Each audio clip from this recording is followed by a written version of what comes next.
Hey guys, I'm starting on a new sort of journey this month with Seth Godin. I was invited to be part of a group doing one of his Krypton courses. It's called How to Overcome Fear, Pick Yourself, and Start Projects That Matter. So it's going on throughout the course of October, and I thought I'd share with you what my experience of that course is like. We had our first meeting last week. It was initially something that went out to a group of people, and I have emails coming into my inbox every few minutes of the day, and it's easy with the volume of stuff that comes in to sort of glaze over things and to find excuses about why you can't get involved in new projects and that sort of thing.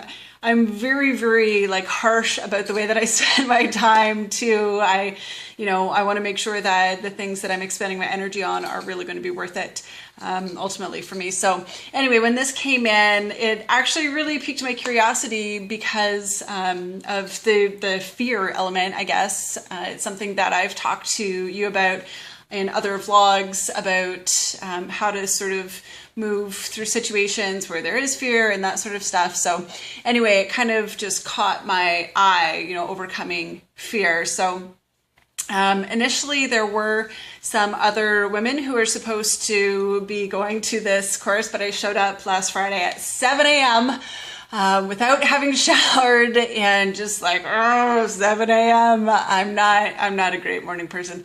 Showed up at this, underground place, 7 a.m., group of guys, and I'm the only girl in the entire room, and I'm not uncomfortable with that. I just found it sort of funny, amusing, and especially because we're talking about fear. I think that, guys, especially guys in business and in the community that I'm in the heart of Startup Central. And so it's it is very, populated with guys and guys just move through business and being an entrepreneur and experiencing fear in really different ways sometimes than women do. So it's kind of neat to sit in a group of people who, have their own experience that's probably different in certain areas anyway than my experience of fear is. And so we talked a lot about, what we think fear looks like and how it impacts the decisions that we make and whether or not there are people who just don't experience it. And I feel like Steve Jobs comes up as the example for absolutely everything in the universe, good and bad, but he of course came up, and it's and some people felt like there are people like that, like Steve Jobs, who just they don't experience fear, and it's it's this special ingredient for people who are really, really successful in business or who are able to make tons of money, that there's just this little extra something, or there's an absence of something that the rest of us have, they just don't have fear. So they're able to barrel through situations that the rest of us aren't, capable of getting through because we're scared.